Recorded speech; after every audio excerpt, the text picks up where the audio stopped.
meu nome é António Maria Rodrigues Peixinho, nasci a 20 de 10 de 48, aqui na freguesia, num casal mais que propriamente a Laranjeira, que já não existe lá casas nem nada. A minha família, da parte da minha mãe, era toda daqui do concelho de Chamusca. O meu nome de apelido, Peixinho, diz a história que vem da área de Aveiro, que é de lá que são a origem dos peixinhos, mas pronto, mas o meu pai já nasceu aqui na zona meu pai nasceu até em Alpiaça, mas avós depois vieram para aqui e pronto, e a minha família praticamente viveu sempre aqui no concelho de Chamusca, mais concretamente aqui na vila. O meu pai era na agricultura, a minha mãe também, os meus avós, era sempre tudo na agricultura. Era o que havia na altura, não havia, praticamente já não havia mais nada. O meu avô teve em Alpiaça, mas já muito mais tarde, porque inicialmente viveu sempre aqui na Ribeira de Ulmo. Era sempre, era arroz, era trigo, porque agora o trigo praticamente nem se cultiva, mas aqui à volta havia sempre trigo, arroz, campo, foi sempre na agricultura que eles trabalhavam. Quais são as grandes alterações aqui na paisagem de uma pessoa que se recorda de Ulmo há tantos anos? A paisagem aqui também, como na regra geral, praticamente no país, foi modificando e as últimas décadas tem havido um grande incremento de eucalipto, até porque a nossa vila, principalmente aqui a nossa freguesia, é muito rica em água, no sobressolo, e tudo indica que o eucalipto bebe muita água. Se for aqui nas zonas aqui da nossa zona aqui da Charneca, antigamente havia muitas fontes. Hoje vai-se lá e já não existem, porque os eucaliptos bebem tudo. Agora, aqui a bacia principal do vale aqui da freguesia aqui de Ulmo tem muita água sobre o solo, até porque temos aqui também já uma fábrica de engarrafamento de água, mas aqui qualquer furo é artesiano. Aqui toda esta baixa, um furo à volta entre os 20 e os 30 e até os 35 metros tem sempre água. Mesmo pelos que a gente chamamos aqui as montanhas, dos cabeças, que há à volta, antigamente também era assim, agora não, agora porque os eucaliptos beberam a água toda, bebem tudo. A fábrica está aqui há alguns anos, pronto, trabalha com água de furos, são furos à volta dos 200 metros, e pronto, e são quase inesgotáveis, dá trabalho a muita gente, mas a paisagem vai-se modificando daquela que nós tínhamos aqui há algumas décadas atrás para agora, né? É totalmente diferente. E agora voltar um bocadinho atrás e perguntar pelo seu percurso escolar. Antigamente, no meu tempo de escola, eu estudei até a quarta classe, foi em Ulmo. Acabei por não fazer a quarta classe, fiz a quarta classe já em adulto, mas foi sempre em Ulmo, não havia mais opção nenhuma na altura em termos de estudos, chegava-se à quarta classe e parava-se, já não havia mais. Só nas grandes cidades é que havia, agora aqui nesta região não. A recordação de termos de escola era o normal, era ter as aulas, e sempre que havia, íamos para brincar para o recreio, junto com toda a nossa, miúdos da minha idade, jogar futebol. Normalmente jogávamos futebol com uma pinha, chamamos as pinhas mansas, dentro de 2 ou 3 meias, era assim que se jogava, não havia bolas, era assim que se jogava, inclusive no recreio da escola, aqui no Largo da Igreja, que não era esta igreja, era outra igreja, é uma igreja que foi demolida, a partir de 59, era assim que a gente passávamos o tempo, não havia mais nada. Ou íamos aos ninhos, hoje em dia isso já não se utiliza, mas íamos aos ninhos, 3, 4 rapazes, corremos aqui as zonas todas à procura de ninhos, até porque depois dos passos já estarem crescidos, a gente acabava por os comer. Porque a vida era mesmo assim, não era as facilidades que temos hoje. Aos 12 anos fui para a casa do meu avô, Gordagado, porque não foi na Chamusca, fui para a Chamusca, o meu avô estava na Chamusca, da parte da minha mãe estava na Chamusca, e fui para lá e fui Gordagado, porque aqui também havia gado, mas aqui em Ulmo nunca engordei gado, e depois de até aos meus 14 anos estive com o meu avô a guardar gado, depois regressei, havia aqui uma fábrica de papel que era a Santa Maria de Ulmo, regressei para ali, para a fábrica de papel de Santa Maria de Ulmo, onde saí dali para a tropa. Por causa minha, o gado que eu guardei era tudo gado de raça, era bovina. Era tudo à base de bezerros, que era para engorda e depois era para matar. Recorda-se onde é que eles eram mortos, onde é que eram abatidos depois? Eram, naquela altura, essencialmente, iam para Lisboa para um matador que existia, um matador muito grande, na zona que hoje onde é a Expo. Onde é a Expo 98, havia ali um matador muito grande, onde praticamente ia para lá o gado todo aqui da redondeza. Recorda-se de irem buscar o gado para levarem para Lisboa? Vinham em caminhões? Era em caminhões, já havia todos em caminhões, eram transportados para lá. Então depois volta para Ulmo para ir trabalhar para a fábrica quando abre? Vim para a fábrica de papel com os meus 14 anos e ali mantive até ir para a tropa. Todas as pessoas que trabalhavam praticamente na fábrica de papel, homens e mulheres, praticamente toda a gente passou pela área do campo, da agricultura, do arroz. E depois foram-se ter que adaptando aos serviços, até porque hoje isso já não existe, mesmo nas fábricas de papel, mas naquela altura o papel para ser reciclado, para voltar a ser moído, tinha que ser todo escolhido. Isso era o serviço das senhoras. No meu caso, passei para a área da construção dentro da fábrica, pequenos trabalhos, mas depois passei para ajudante do caminhão, que ia fazer a distribuição da cartolina, do papel, para Lisboa, Porto, para o país inteiro. Era assim o dia-a-dia, o meu dia-a-dia, fazia a distribuição de cartolina para todo o país. Nós normalmente carregávamos aqui à noite, fazíamos a viagem de noite, de manhã estávamos em Lisboa, estávamos no Porto. E fazíamos a distribuição, regressávamos, normalmente quando íamos para o Porto, e Lisboa também, quando íamos para o Porto, normalmente passávamos por Aveiro, que havia lá uma fábrica de pasta, carregávamos pasta para trazer, para fazer a transformação também para o papel. E para Lisboa também, ou trazíamos papel velho de Lisboa para cá, ou íamos a Setúbal também carregar pasta para cá. Andávamos sempre carregados para lá, e normalmente a viagem era feita sempre de noite. E quantas vezes por semana é que faziam essa viagem? Era todos os dias. Recorda-se mais ou menos quando as pessoas trabalhavam na fábrica? Chegou a trabalhar à volta de 120 pessoas. Depois, com o 25 de Abril, as modernizações todas, é uma fábrica que acabou por não se modernizar. Quando se pensou em modernizar, já foi tarde demais, foi decaindo, até que chegou, salvo erro, em 86, acabou por fechar. Voltou a abrir mais tarde com outro tipo, mas já não tem nada a ver com a fábrica de papel Santa Maria do Ulmo. Trabalhou lá até que ano? Depois fui para a tropa, fui para a guerra, regressei da guerra e regressei outra vez ali, mas já não para cá, até porque eu sou deficiente das Forças Armadas, já não podia andar na caminhonete e acabei por fui condutor de máquinas de acabamento, de cortadeira, bobinadora, fazia-se bobinas de cartolina, tinha-se cortar o papel à medida, tínhamos uma cortadora e era o meu serviço ali aqui na fábrica. Hoje é totalmente tudo diferente, porque aquilo era quase tudo manual. Eu lembro-me de quando a fábrica arrancou, aquilo era um moinho de água, de fazer farinha, e aquilo era tudo manual. Era tudo, pronto, não lhe chamaria de pré-história, mas quase.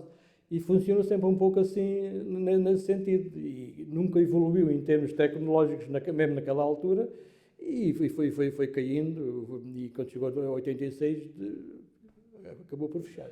Onde esteve destacado durante a Guerra Colonial? Pelo destino, assentei praça a 20 de outubro de 69, no dia que fiz 21 anos, e fiz a recruta toda,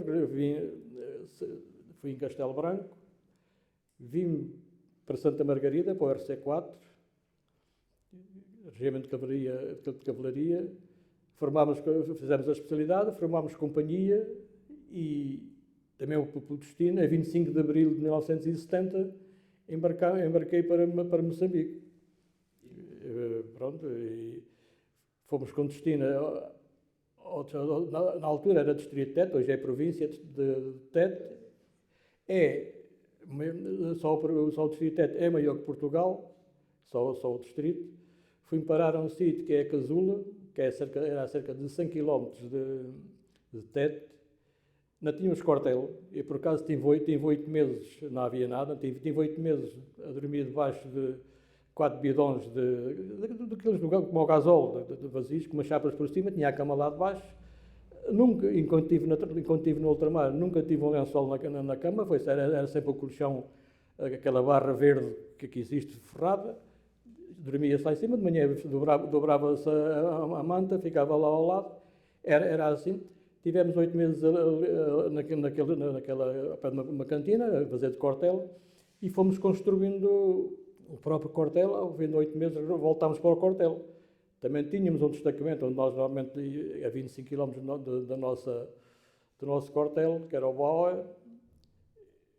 Também não tinha nada, foi quando a guerra começou, quando nós chegámos à Casula, havia a guerra, mas a guerra naquela altura ali ainda era uma guerra, não era ainda muito intensiva, ela foi crescendo connosco lá, porque quando foi por volta de 68, porque a guerra em Moçambique começou em 64, em 68 houve aquela ideia do comandante-geral de Moçambique, que era o Calunza da Arriaga, queria acabar com a guerra num mês, e foi montada uma grande operação no norte de Moçambique, que era o Nogórdio, e juntaram para lá milhares e milhares de soldados nossos. É evidente que a guerrilha começou a ver aquela gente toda junta e começou-se a dispersar. Vieram mais rápido para baixo, para o lado de Tete. Foi quando nós lá chegámos em 70 e começou a aquecer, e depois, quando eu me veio embora, já vem em 71, mas quando eu já me vim embora, ela já estava muito quente, então na zona de Cabora Bassa aquilo estava mesmo a ferro e fogo. Tanto que eu também me lembro que eu havia algumas vezes, também o comando tentou retirar tudo quanto era povoações longe de dentro, estavam no mato, puxá-las todas para o pé dos quartéis. E tivemos que fazer a recolha daquela gente toda, à volta, cheguei a buscar pessoas 2 e 3 vezes as mesmas pessoas. Só que o comando esqueceu-se de uma coisa: trazer as pessoas para o pé do quartel, fazer aldeamentos, está tudo correto, só esqueceram-se de uma coisa: foi a alimentação para elas. Elas ali não tinham alimentação, porque elas contavam espalhadas pelas matas, tinham as suas pequenas aldeias, mas tinham as machambas, que são as hortas, tinham as machambas onde eles cultivavam para comer. O que é que acontecia? Eles escondiam para ali, voltavam a fugir porque tinham que ter o que comer. E este problema nunca foi bem resolvido, porque eles fizeram isto? Eles fizeram isto para dar tipo chamado de terra queimada. Que as tropas especiais, depois, quando iam para as matas, tudo o ser humano que apanhassem não era considerado o ser humano do nosso lado, seria sempre do outro lado, então era para abater. As tropas especiais normalmente, quando iam para as operações, tudo quando encontravam naquelas zonas, limpavam tudo, não ficava lá ninguém. Nós não. Eu tenho um caso concreto, fui para uma operação dessas coisas, e até porque o meu alferes não deixava fazer mal a ninguém, e tínhamos quase a certeza que aquela senhora e aquelas crianças iam lá comer aos turros, como se chamavam. E a gente, se fosse a tropa especial, tínhamos morto logo. Nós deixámos-nos passar e eles foram embora. Nós nunca... Tanto que o meu pelotão, que agora chama-se grupos de combate, chegávamos ao mato e nunca éramos atacados, porque nós nunca fazíamos mal a ninguém. Eles conheciam os próprios pelotões, até porque nós tínhamos pessoas africanas a trabalhar dentro do quartel, que a gente hoje é que pensando, naquela altura a gente não pensava que tínhamos 20 e poucos anos, eles transmitiam tudo cá para fora. Eles sabiam, se nós, a renda depois do almoço, no dia a seguir, a gente tínhamos que sair para o mato, para uma operação, tínhamos que contar as ações de combate, tínhamos que fazer aquilo tudo. Eles iam transmitir cá para fora tudo, para eles estarem informados de tudo um pouco. Tanto que é assim que nós tínhamos no quartel um moço, na língua deles é chamado Mainato, trabalhava na messe dos oficiais, já no novo quartel, porque não tínhamos, não se lhe podia fazer mal nenhum, os oficiais estavam logo a defendê-lo, porque não se podia fazer. Esse era um da guerrilha que montava as minas na nossa zona. Tanto que é assim que ele descuidou-se, a cerca de não menos de 1000 metros do nosso quartel, estava a montar uma mina, descuidou-se e ele morreu, a mina disparou e ele ficou lá pendurado, ficou todo desfeito. Foi assim que nós soubemos que ele é que fazia as montagens das minas naquela zona. Por isso era fácil para eles, porque pronto, a terra era deles, nós estávamos lá enganados, também não sabíamos, fomos obrigados a ir para lá, mas era assim, porque aquilo que a gente tentava era sobreviver, independentemente do que estivesse a ser feito para ficar vivo. Não é? Isso era assim. Depois quando a 6 de novembro de 71, numa operação também a cerca de 8 km do quartel, fomos chamados de urgência a uma ponte que estava a arder e íamos cerca de 40 elementos e quando é para começar, normalmente quando íamos para a picada, eu era sempre do primeiro grupo a picar logo. Pronto, naquele dia não comíamos cerca de 40, eram 8 km e nós normalmente picávamos de 4 ou de 6, o picada era, nós aqui chamamos uma cana da Índia, ela é um bambu com um bico e nós temos que ir na picada, não passam as rodas do carro, a riscar, porque se lá tiver uma mina, terá um dia ou dois, o terreno está mole e a cana vai abaixo e depois descobre-se a mina e levanta-se a mina ou põe-se um petardo de nitrotil com um cortão detonante que leva aí 10 a 15 segundos, que dá tempo para as pessoas fugir e arrebenta-se a mina e arrebenta-se a mina. Porque era sempre perigoso levantar a mina porque ela pode estar armadilhada e explodir. Por acaso nós às vezes, tem uma que nós levantámos e estava armadilhada, mas só se engana uma vez, não? Foi um forreal que a levantou, ele conseguiu detectar a garnada que com a mão que agarrou, mas estava armadilhada. Naquele dia, a 6 de novembro de 71, eu, como éramos muitos, pensei, 8 km é pouca gente, fui para a última viatura e não fui picar. Calhou-me a mim o último percurso a picar. Como eu estava a pensar assim, meus colegas todos pensam ao contrário, cada grupo picou menos, calhou toda a gente a picar. Fiz o reconhecimento, eu e meus colegas fizemos o reconhecimento à ponte, e estava a que nós chamávamos uma carta, que eles deixavam uma carta, os turas deixavam uma carta pendurada, e eu segui um trilho e fui buscar a carta. Quando regressei da carta, vinha a carta, rebentei a mina. Caí, fiquei tanto o buraco, vi como tinha, levantei-me, quando levantei voltei a cair, foi a primeira vez que eu tinha a perna. Pronto. E a partir daí fui para o hospital e depois regressei à metrópole. Na passagem no ano de 71 para 72, regressei à metrópole e saindo da tropa só em agosto de 72. Só em agosto de 72 e depois, salveiro em 73, regressei à fábrica de papel. As condições em que dormia lá, disse que dormia meses e meses em uma cama sem lençol, sendo que era uma exceção ou comum para a maior parte dos jovens que iam obrigados a pagar e passavam por essas condições? Não, havia sítios ainda piores que o meu, porque havia zonas onde os próprios militares dormiam debaixo do chão. Tinham valas, tapada com madeiras e terra, onde eram permanentemente atacados. Eu caso tive a sorte do meu quartel, que enquanto eu lá estive, nunca foi atacado lá. Mas havia quartéis bons, porque a guerra, quando começou as tropas iam-se acortelando, não havia quartéis. Quando a guerra começou a alastrar, teve que deslocar tropas para vários sítios onde não havia quartéis. Então eles tiveram que fazer a guerra e ao mesmo tempo foram-se construindo quartéis. Porque na Casula não havia nada, havia lá cantinas, mas como a guerra começou a ser muito ali, tiveram que ir ali para a tropa. Não havia tropa, os primeiros lá chegaram. Teve lá umas secções de uma companhia que era mesmo de teto, e depois foi a nossa, depois ficámos ali e tivemos, tanto que foi feita uma grande barraca para nós lá dormimos lá dentro, não cabíamos lá todos, e a mim calhou-me ir para fora. E depois os outros também tiveram que ir porque depois ardeu a barraca ardeu porque aquilo era palha por baixo e por cima e alguém lá com algum cigarro incendiou a barraca e teve que ver tudo para baixo dos bidões até cerca de 8 meses e foi assim.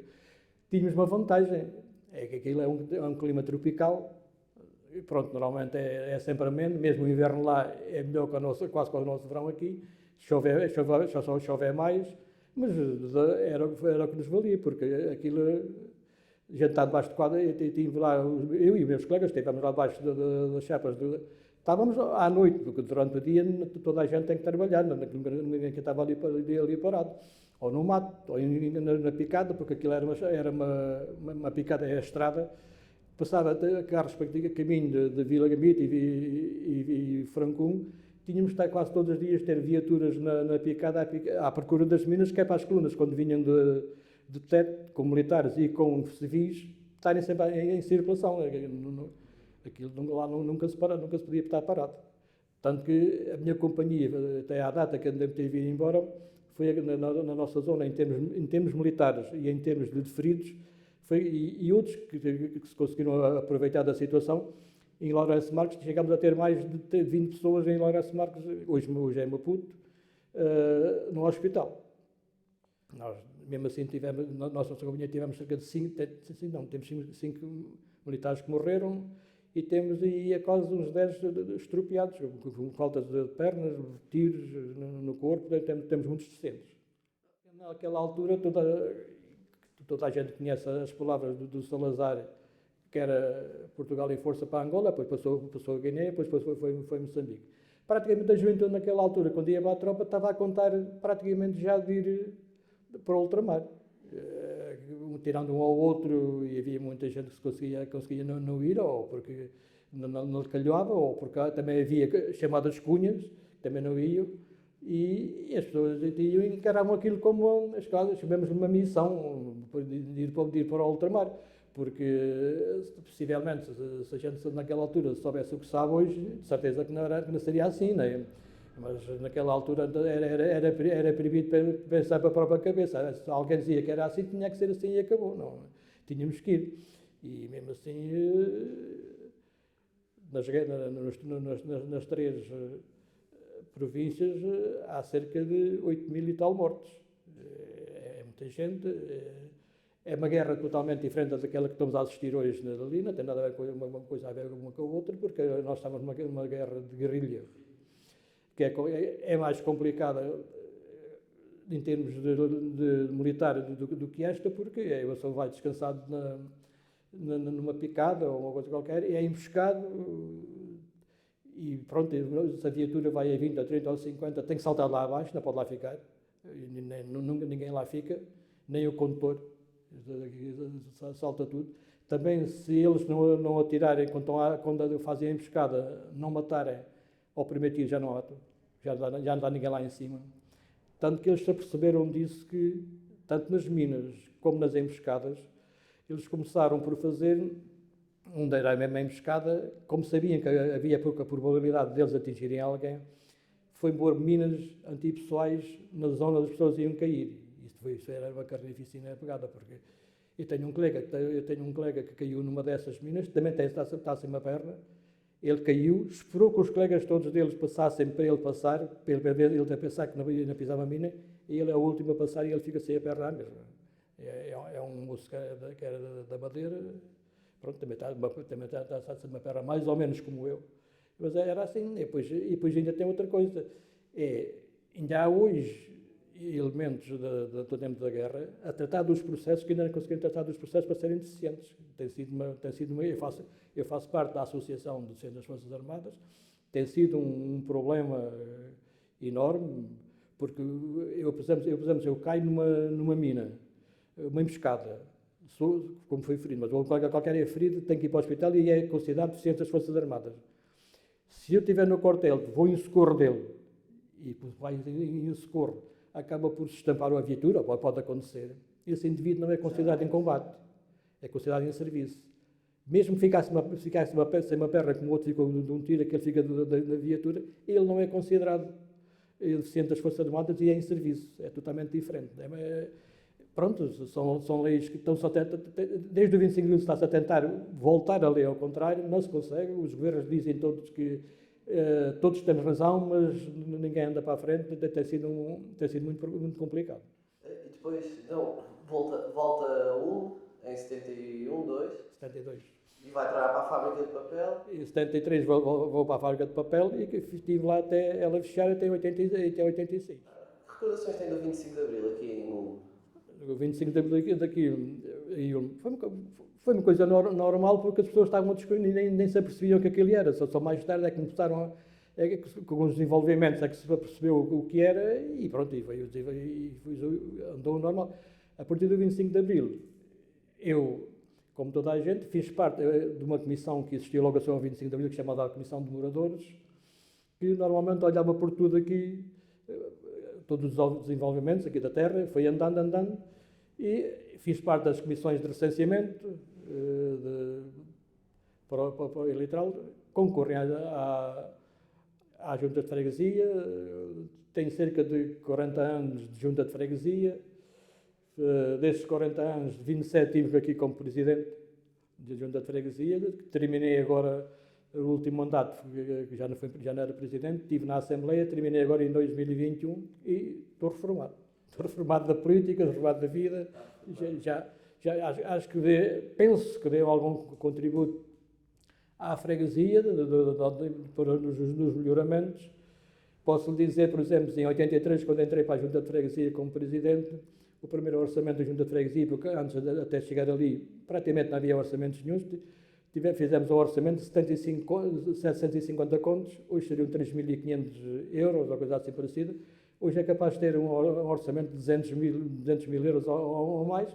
Pronto, é a evolução, a vida é mesmo assim.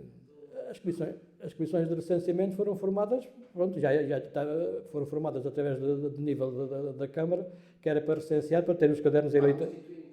Não, era o recenseamento para fazer, para se poder ir votar. E que se lembra desse processo? Como é que foi? Era aqui na Junta de Freguesia, onde era a sede, as pessoas vinham aqui e recenseavam-se, traziam o bilhete de identidade, preenchiam os formulários, onde a pessoa ficava, onde depois era entregue à pessoa um cartão de recenseado que era para poder ir votar. Hoje já não existe esse cartão. Naquela altura, como aquilo era novidade, praticamente vinha tudo à Junta de Freguesia para se recensear. Ninguém ficava para trás, porque toda a gente se queria recensear, toda a gente queria votar. Hoje já votam menos, mas naquela altura toda a gente queria votar. As campanhas eleitorais eram feitas normalmente pelos partidos, tinham os seus representantes e faziam a campanha eleitoral toda aqui na freguesia. Evidentemente, cada um puxava a brasa à sua sardinha, né? Como é normal. As presidenciais, quando são as presidenciais, é mais difícil porque os partidos já não se metem, então, não se metem nas campanhas eleitorais dos presidenciais, porque aquilo é a nível individual, mas passam sempre caravanas e há a televisão, agora é tudo feito através da televisão. Voltando à fábrica do papel, trabalha lá até 86, 87, até a hora em que aquilo encerra, e depois dedica-se exclusivamente à junta. O que é que vai fazer a seguir? Não, eu depois de sair de lá estive desempregado, trabalhei numa fábrica aqui na freguesia que era de ladrilhos, trabalhei só lá 6 meses em ladrilhos, fazia este tipo de chão. Também já está fechada. Agora é uma agro que tem cabras, de leite e tudo. E fui também vendedor de produtos químicos, fui vendedor de móveis para cozinha e foi até chegar agora à reforma. Ser autarca nos anos 80 foi complicado, porque estava tudo por fazer praticamente. O 25 de abril tinha sido há poucos anos, as câmaras, o dinheiro era pouco, enfim, fomos fazendo alguns melhoramentos. Era evidente que foi um cargo que executei, foi estimulante, por vezes muito complicado, mas é para isso que a gente cá estava, era para isso que a gente tínhamos que tentar dar o melhor de nós para as populações e fomos fazendo algumas coisas, foi gratificante. Como é que era a relação entre os habitantes de Lume e o poder político, no seu caso, com a Junta? Havia uma ligação? Como é que se sente essa proximidade? A proximidade mantém-se a mesma. A proximidade não há... porque nós tínhamos que recorrer a muitos casos. A gente tentava sempre resolvê-los. Nós tínhamos queixas de muita gente. A primeira coisa que eles faziam, quando fazia uma queixa do vizinho, olha, que eu não falei consigo, eu não disse nada. Nós tínhamos que tentar resolver os problemas todos sem passar por essas situações. Acontecia muitas vezes. E pronto, há situações que...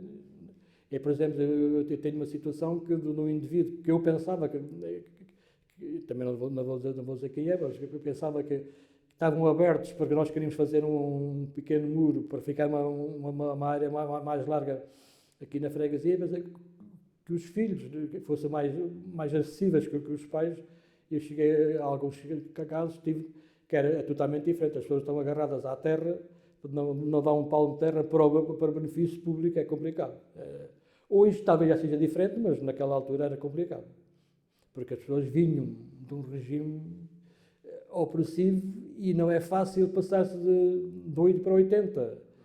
E então tem problemas nesse sentido. Se lembra das mudanças que vão acontecendo na escada de água, na escada de eletricidade, esse tipo de coisas, e depois até os anos 80, o tipo de deficiências que foi preciso ir mudando e as alterações que foram acontecendo a nível estrutural aqui na freguesia? Aqui a freguesia, em termos de eletricidade, já tinha. A freguesia já tem eletricidade desde 1952. Pois era pequenos troços que às vezes era possível puxá-los para lá. Agora, em termos de abastecimento de água, foi feito entre 78 e, salvo erro, 84, já também comigo. As pessoas, pronto, era um bem necessário, só que as pessoas tinham acostumado a ter as ruas todas direitas, com valas abertas. É um bem que vem, mas as pessoas refilam sempre porque têm as valas abertas, é à porta. E levou algum tempo. E hoje é mais fácil fazer, depois foi o alcatramento das ruas, porque só foram alcatroadas depois de ter o saneamento básico, a água e o saneamento básico, alcatroadas. Foi na década de 80, porque o grande investimento na freguesia foi feito na década de 80 e 90. Depois, pronto, houve o mesmo investimento, mas mais moderado, porque o essencial era a água, era a luz. Foi depois também a recolha dos resíduos domésticos. Toda a gente quer ter resíduos domésticos, mas ninguém quer ter contentor à porta. Ele tem que ficar em algum lado. Isto tem que se gerir tudo. Mas pronto, hoje já é mais consensual, hoje já o lixo doméstico já se faz a separação, é a evolução, mas naquela altura era mais complicado. Hoje as pessoas já aderem com mais facilidade. Como é que, enquanto autarca, sentiu a entrada de Portugal na CE, na União Europeia? Naquela altura, quando é evidente que se Portugal não tivesse entrado para a CE em 86, teria sido muito complicado, porque os fundos vieram dar um alento muito grande ao desenvolvimento, pelo menos a nível dos conselhos, a nível autárquico, e deu um grande... E estou convencido que seria muito difícil estarmos no ponto em que estamos hoje se não fosse realmente a entrada na CEE. Era muito complicado. Agora, há quem defenda, há quem não defenda, mas eu penso que é essencial estarmos na CEE. Nós temos falado com muitas pessoas que identificam na década de 70 e 80 um decréscimo da produção do arroz. E que isso foi levando muitas pessoas a sair do lume. Como é que foi lidar, enquanto Presidente da Junta, com na desertificação ou não do lume, porque a principal atividade agrícola deixou de ser tão rentável? A desertificação da freguesia do lume é genérica, porque é para o país inteiro. O que é que acontece? As pessoas começaram, antes não tínhamos escola, agora passaram a ter escolas, começaram a ir estudar, passaram a tirar cursos. Aqui, os cursos aqui não existem, aqui, empregos aqui na nossa zona, eles vão ter que ir à procura para o litoral. E pronto. E isto já as pessoas que nos anos 80 aconteceu isso, fizeram a sua vida normal, têm filhos, os filhos já não regressam. E cada vez mais a juventude daqui que vai estudando, raramente é aquele que regressa, vai ficando sempre por lá. Os que cá estão, vão envelhecendo, vão morrendo, é evidente que a população vai diminuindo cada vez mais, não é? Nós, salvo erro, à volta por 25 de abril, até os anos 80, tínhamos à volta quase 2.500 pessoas na freguesia. Neste momento somos capazes de ter 1.000 e poucas ou 1.000, não faço a mínima ideia, mas andará por aí. É evoluir. Penso que também que os governos também têm um bocado de culpa, numa grande parte da desertificação, porque têm estado a obrigar que as escolas, por um lado é bom, mas por outro lado é mau, as escolas que tenham menos alunos, vêm tudo para baixo, os pais acabam por vir atrás dos filhos. O tempo se eles tivessem tentado melhorar o interior com o desenvolvimento agropecuário ou mesmo industrial, as pessoas iam ficando. Existe tudo, é tudo na zona litoral. E pronto, e é um problema, e estou convencido, e já existe, e cada vez vai haver menos gente aqui na freguesia do Ulmo, como há noutros sítios, que há aldeias que já estão abandonadas, e qualquer dia, qualquer ano, qualquer década, acontece a mesma aqui na freguesia. Sendo que o Ulmo é uma freguesia periférica do concelho da Chamusca, como é que olha para a relação entre a freguesia do Ulmo e o resto do concelho? A relação da freguesia do Ulmo com o resto do concelho é uma relação boa. Agora, existem as rivalidades, como costuma dizer, como há no futebol. Que antes todas as freguesias do concelho da Chamusca tinham todos uma equipa de futebol, era uma carga de trabalhos quando chegavam umas com as outras. Né? A rivalidade era... E hoje essa rivalidade é diferente. Não há esse tipo de futebol, mas há rivalidade entre freguesias, mas é uma rivalidade solitária. As pessoas hoje acabam por se entender. Antes também se entendiam. Era mais complicado, mas também se entendiam.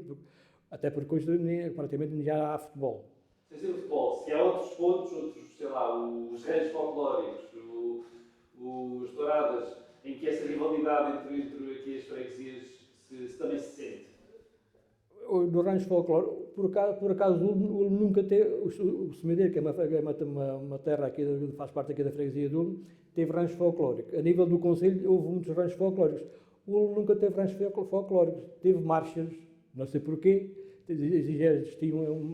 era marchas com arcos. Hoje, a freguesia do Ulmo foi quase das pioneiras também a ter. Em termos tivemos um grupo chamado Ribeira Rock, a nível de eventos culturais. Hoje também já não temos população, também não temos sítio onde se possa fazer essa cultura, porque a sociedade acabou por fechar, porque caiu. Qual era a sociedade? Sociedade Recreativa Ulmense. A direção que existe hoje ainda, que já não atua, não faz nada, mas tinham algum dinheiro, compraram um espaço aqui à entrada antes de chegar à ponte, mas agora não há dinheiro para construir a nova sociedade e está tudo num impasse. Pronto, se nós quisermos agora fazer algum evento cultural em Ulmo, terá que ser aqui, ou no pavilhão, no caso do cemitério ainda tem o centro cultural tem um pavilhão grande, não existe nada. É pena, mas pronto, podemos dizer, é os efeitos do tempo. As marchas eram marchas de Ulmo que cantavam coisas essencialmente da freguesia. Era a Sociedade Recreativa Ulmense que as promovia, e tinha um ensaiador, também era cá do Ulmo, e pronto, mas isso foi tudo nos anos 60, e não sei se chegaram aos anos 70, depois nunca mais houve marchas. As marchas normalmente funcionavam praticamente mais pelos santos populares.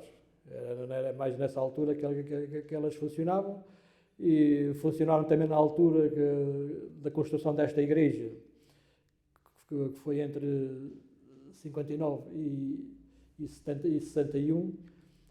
As marchas foram promovidas para fazer festas também, para arranjar dinheiro para ajudar a pagar para a igreja. Mas depois, a partir daí, não deixou de existir as marchas. A outra igreja foi demolida porque estava sem condições? A outra igreja é igual a algumas que existem ainda no país, foram restauradas, aquela não foi. Naquela altura, as pessoas que mandavam aqui na freguesia tinham algumas cunhas com o bispo, com o cardeal Sarjeira, e a igreja ficava aqui no meio deste largo. Ali onde está aqueles batentes, ela fazia uma da igreja, e aquela fonte ela ficava virada para o lado de lá. E compraram aqueles terrenos onde ela existe hoje e recuaram a igreja. Pronto, também nos dias de hoje isso não era possível.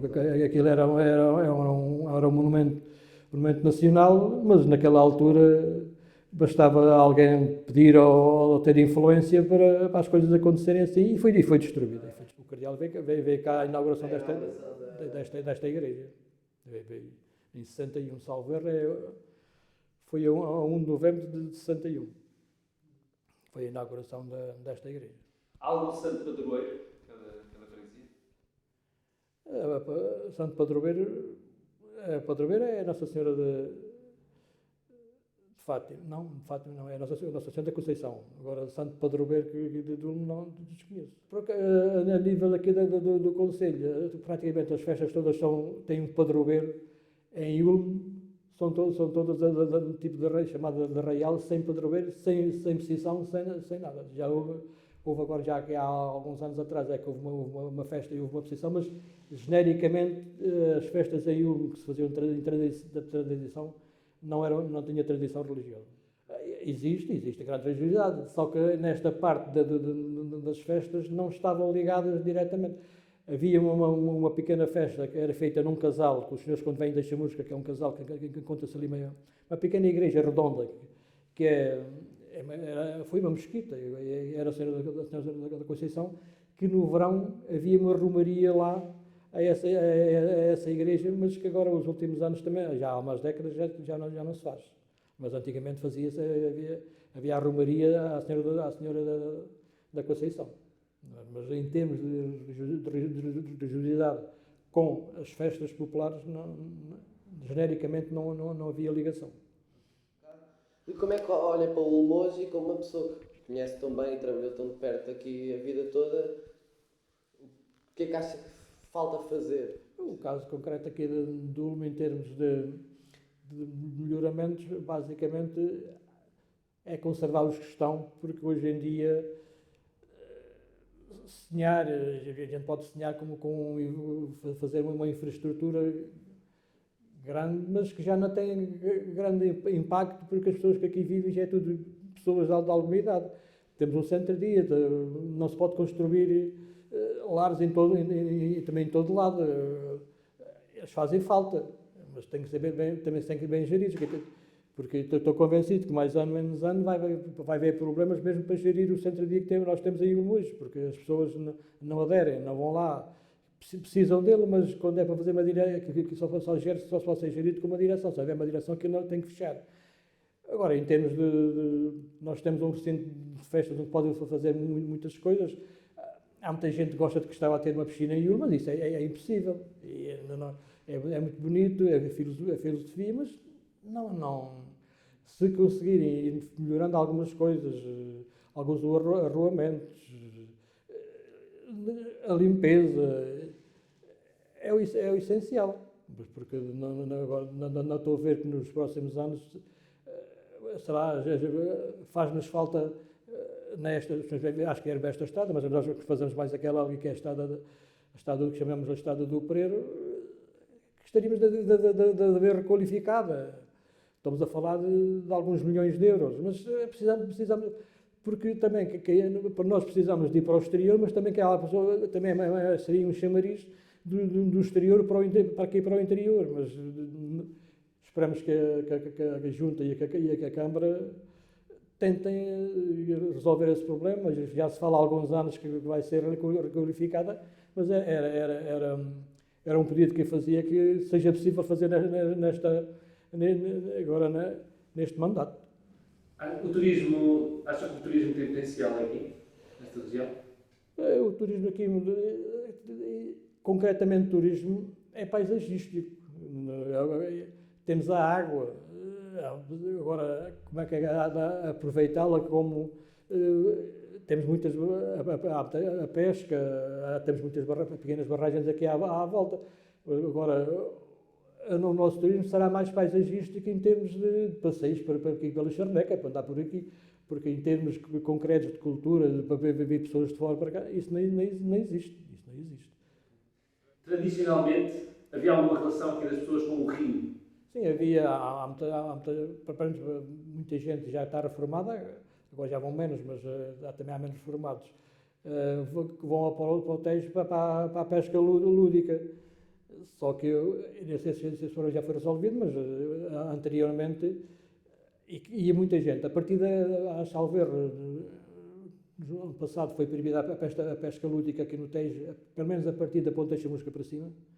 Não sei se isso já foi levantado, mas há muita gente que frequenta ali o Tejo para ter pesca lúdica, para estar entretido, está por ali, pronto, mas saem, não vêm para cá. Nós também temos aqui as barragens que também é preciso ter licença para lá entrar, porque aquilo tem venatórias, tem tudo, e hoje em dia, quase para dar um passo, é preciso um imposto. Isto é complicado. Antigamente, antigamente queríamos ir à pesca por aquela, íamos para qualquer dia íamos à pesca, ninguém nos instruía. Hoje não, o estudo sem pagar, nem existe nada. Mas e sem ser lúdica, pescava-se aqui para a alimentação? Muitos vão pescar para a alimentação, muitos mesmo aqui nas barragens, a pesca lúdica que as pessoas fazem, vão para buscar uns peixes que é para eles próprios, para a sua própria alimentação, quando apanham. Não é? Eu nunca gostei de pescar pesca lúdica em termos de estar, chamamos com a cana à pesca. Fiz muitas vezes, nas terras de arroz, era nas valas com o cesto. O cesto é colocado, já tínhamos as valas eram estreitas, o cesto é colocado na parte de baixo, e 2 ou 3 pessoas para lá abaixo vão fazendo com as pernas, o peixe vai à nossa frente e vai cair dentro do cesto. É mais fácil pescar assim do que estar. E fazíamos isso, quando tínhamos 14, 15, 16 anos, fazíamos isso. E depois comíamos o peixe. Na altura não havia, porque em casa uma sardinha era para 2 ou 3. Então íamos à pesca, naquele dia era fartura, não era? As pessoas faziam isso aqui? Muita gente fazia. Aqui Como é que se cozinhava o peixe depois? Era tipo de caldeirada, era assado, era frito, era de várias maneiras. Tal e qual como nós fazíamos quando íamos aos ninhos, era a mesma coisa. Nós quando tínhamos, toda a gente tinha ninhos aqui, quando os pássaros já estavam crescidos, isso lá tirava-se e matávamos e comíamos, era assim. Porque em casa não havia. Nós em casa estávamos sempre à espera de chegasse o domingo para comer um bocadinho de chouriço, um bocadinho de toicinho, de semana era só couves e pronto, não era nada. Hoje o pano de milho, a gente come o pano de milho hoje como desejo, naquela altura a gente não podia ver.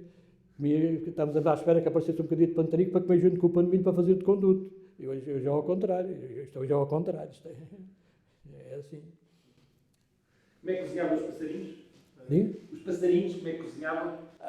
Por vezes eram fritos, assados, outras vezes eram mesmo refogados. Normalmente éramos nós que fazíamos, em casa, e comíamos alguma coisa, era assim. Como é que era a gastronomia tradicional aqui? É normal. Aqui a cozinha tradicional, basicamente, havia um prato que é carne à pinel, que ainda existe, que é carne guisada com batatas, mas o resto é o bacalhau, couves, é o normal. Não há um prato específico que haja, não é? É assim. Imagina-se a viver noutro sítio, sem ser aqui, em Ulm. Nunca calhou, não sei porquê. Como trabalhava aqui, nunca se justificou sair daqui. E depois acabei por fazer aqui a casa, que é diferente mesmo da junta. E pronto, e a esposa está também ali estabelecida. E pronto, nunca aconteceu. Gosta de viver cá? Gosto. E às vezes, sempre que saio para qualquer lado, todos os vezes que regressar a casa. Também se estivesse do outro lado seria a mesma coisa, mas como estive sempre aqui, é aqui que gosto de regressar.